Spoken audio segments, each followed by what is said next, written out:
नमस्कार। यहाँहरुलाई BabalHost को अर्को ट्युटोरियल भिडियोमा स्वागत छ। आजको भिडियोमा हामीले ब्याकअप विजार्डको प्रयोगबाट MySQL डाटाबेसको कसरी ब्याकअप लिन सक्छौं र रिमुभ भएको अवस्थामा त्यसैको प्रयोगबाट हामीले कसरी रिस्टोर गर्न सक्छौं भनेर हेर्दै छौं। यसका लागि हामीले ब्याकअप विजार्ड cPanel भित्र लोकेट गर्नुपर्ने हुन्छ र खोल्न पर्ने हुन्छ। त्यो गरिसकेपछि मैले ब्याकअप भित्र रहेको ब्याकअपमा गएर MySQL डेटाबेसेस जुन सेलेक्ट पार्शियल ब्याकअप भित्र छ त्यसमा थिच्न पर्ने हुन्छ। त्यो गरिसकेपछि मेरो सिस्टममा भएको मेरो MySQL डेटाबेसेसहरु चाहिँ यहाँ देखाउँछ। अनि यहाँबाट यसमा क्लिक गरे भने मेरो ब्याकअप डाउनलोड हुन्छ। मैले फाइल भ्यू गर्दाखेरि मैले यहाँ मेरो ब्याकअप चाहिँ देख्न सक्छु। जुन मैले एक्सपोर्ट गरे भने मेरो ब्याकअप भित्र रहेको कन्टेन्ट जुन डाटाबेसको डम्प फाइल छ त्यो चाहिँ मैले यहाँ भ्यू गर्न पनि सक्छु। अब मानौ मेरो ब्याकअप रिस्टोर गर्नु पर्यो। मेरो database for some reason remove भएको अवस्थामा के गर्ने भनेर हेरौँ है त। यसका लागि मैले यहाँ गएर मेरो डेटाबेस रिमुभ गर्दैछु।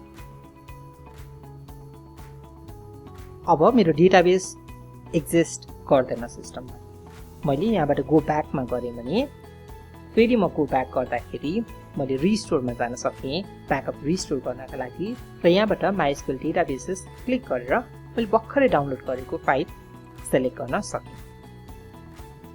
त्यो गरेर मैले अपलोड थिच्नु पर्यो।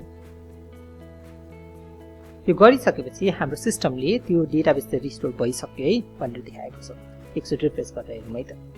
हामीले देख्न सक्छौं हाम्रो डेटाबेस अहिले सक्सेसफुली रिस्टोर भइसकेको छ। तर प्रिभिलेज युजरमा हामीले अगाडि जुन युजरलाई पर्मिसन दिइरहेका थियौं त्यो चाहिँ छैन। हाम्रो डेटाबेसको फाइलहरु रिस्टोर कन्टेन्टहरु रिस्टोर भए तापनि युजरको एक्सेस चाहिँ रिस्टोर हुँदैन। त्यो भएर हामीले यदि त्यो युजरलाई फेरि एक्सेस दिन चाहन्छौं भने तलपट्टि एड युजर टु डेटाबेस लेखेको ठाउँबाट जुन युजरलाई हामीले एक्सेस दिने हो र जुन डेटाबेसको एक्सेस दिने हो त्यसमा गएर एड थिच्न सक्यौं। त्यो गरेपछि के पर्मिसन हामीले दिने हो त्यो सेलेक्ट गरेर कन्टिन्यू गर्न मिल्यो।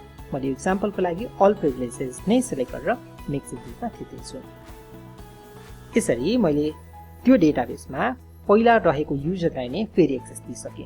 त्यो भनेपछि मैले हाम्रो वेबसाइटको कन्फिगरेसनमा चाहिँ केही पनि प्ले अराउन्ड गर्नु परेन र मेरो डाटाबेस चाहिँ सक्सेसफुली रिस्टोर भइसक्यो। यसरी हामीले ब्याकअप विजार्डको प्रयोगबाट हाम्रो डेटाबेसको ब्याकअप लिन सक्छौं र रिमुभ भएको अवस्थामा वा नचाहिने वा नहुने केही चेन्जेसहरु जुन हामीले नचाहेको चेन्जेसहरु भएको अवस्थामा कसरी रिस्टोर गर्न सक्छौं भनेर पनि हेर्यौं। आजको भिडियोलाई यति नै। धन्यवाद।